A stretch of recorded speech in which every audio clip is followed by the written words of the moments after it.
Today is October 15th, 2020, and the interviewer is Christian Wright. If you could please introduce yourself and say what you do. My name is David Smith. Of course, we're here at Eagle Chevrolet in Morehead, Kentucky. I am one of the sales managers. That's pretty much it. And where are you from? Originally, I grew up in a small town in North Carolina called Atkinson, North Carolina. I graduated from Bath County, which is about 20 minutes down the road here. I currently live in West Liberty, which is 30 minutes in another direction. I met a girl there. She didn't want to leave the hills, and so I had to move to her. Yeah. At least it's a nice scenery. Yeah, most definitely. So, how long have you been working here? Here, a total of about a year. I currently made a transition. The previous dealership I was at for 5 years. And with this dealership, I just seen a little bit more opportunity, so just moved over here. Cool. And when did you first hear about the coronavirus, and what did you think about it when you did? The first time I heard about it, I can't remember exactly when, but I was actually down in the service department. The guy there, he kind of keeps up on current events. Me, I don't. But he was telling me about it and telling me about how serious it was, and of course I just blew it off like any other person would, right? Oh, it's probably just a cough here, cough there, maybe it's allergy or something like that. But whenever he broke it down to me and told me about how serious it was, that's whenever I started paying a little bit more attention. So.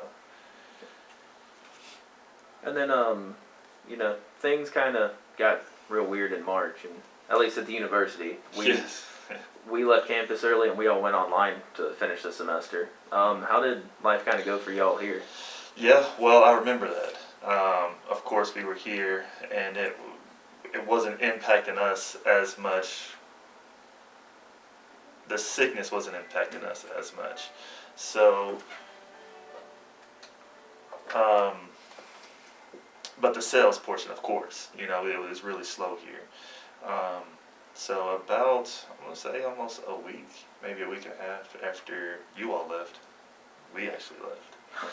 And so we were put on the COVID vacation, so to speak, as most Americans were.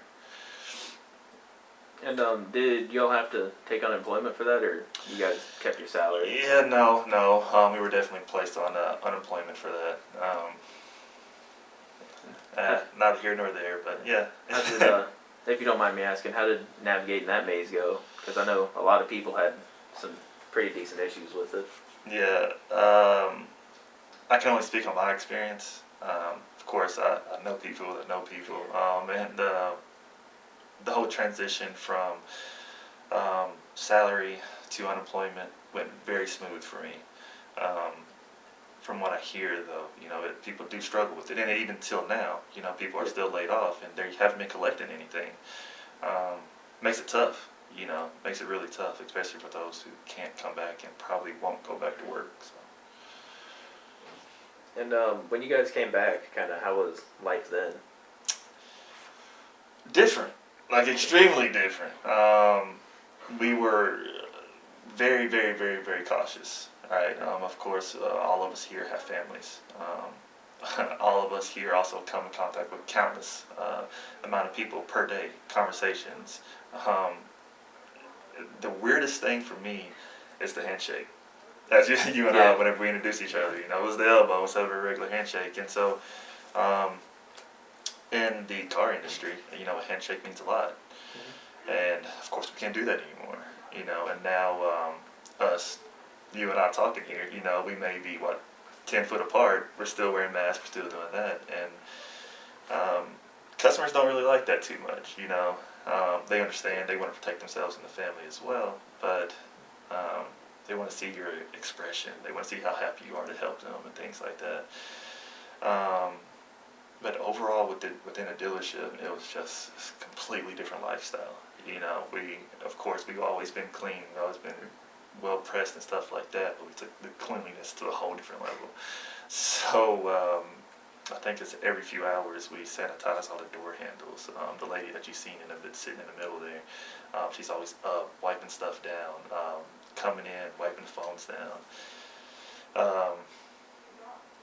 You know, inside, we're wearing a mask, you know, all day long, and it's terrible. You know, everyone says, "Oh, I can't breathe." I'm like, "Oh, yeah, you're going to be breathing through this mask regardless, right?" And even outside, you know, when we're interacting with customers or things like that, yes, we have to social distance, but a lot of times customers don't want to wear a mask, and so that puts you at that uneasiness, like, maybe I need to stay a little bit further away, you know, things like that, and it's just different. I mean, I don't know of any other way to explain it, you know, where it's a lot more cautious and things like that, so. From your guys' perspective, because I know on campus a lot of people feel like, not that this is, to kind of quote the governor, the new normal, but we've kind of gotten back to normal, just with still social distancing and wearing masks. For yourself, do you feel like that? I do. I feel like, and it's so weird because we make jokes about it all the time, right? Like I'll say, "Hey, why don't you smile?" or something like that, and then people squint. And so it's kind of, you know, it's that thing, you know. They're like, "Oh, I can't see your face, I can't see your emotion and things." But yes, to answer your question, things have kind of normalized. The new normal, I guess. Yeah. So yeah, it has. And I know there's been some conflicting direction given from the state and federal governments. How do you feel about that? Well, I have to answer that question professionally. If you catch me at home, you're not going to really see me wearing a mask, right? Just like anyone else.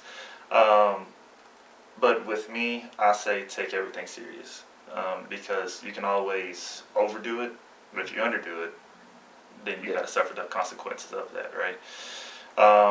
So I just say take as much precaution as possible. Just like us, wiping down the steering wheels, spraying the, I forgot what the detail department uses to get all the bacteria and germs out of the cars, but use that stuff. I mean, because, like I said, you know, you can't go back from doing what you didn't do. But if you did it more times than what you were supposed to, okay, great, you know. So. And just how do you think the year's gone so far? I know it's kind of been a crazy one. 2020 is definitely one for the books. Let's just hope that 2021's better.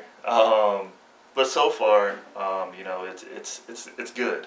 You know, I definitely got to spend a lot more time with the family, with the kids, things like that.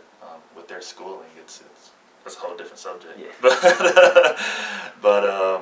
But for me, impacting me, still been a good year. You know, nothing to hang my head about. Yeah. And hopefully, all the kids kind of growing up this year remember more of, hey, I got to hang out with Dad a little bit more. Exactly. And then, just, hey, everyone's kind of freaked out about this weird flu. Yeah, exactly. And it's weird because I'm in video games, they're in video games. So while I'm in my room or in the living room playing video games, like, hey man, you want to play? And I mean, it's just that interaction, you know, and going outside doing things. I mean, it's just awesome. It really is. Is there anything else you'd like to share about the year or just in general? No, I pretty much said my piece. But what I would like to end with is to definitely take everything serious. Because even though it may not affect the younger generation, you know, everyone says it's not affecting the younger generation as much or as hard. There's still people out there that care about you that may be impacted more. So just take it serious, you know. Maybe, hopefully one day it'll all end, and we can go back to the old normal. But until then, you know, let's just do our part, you know, as citizens, and just overdo it. Well, thank you for your time. Yeah, man. Thank you.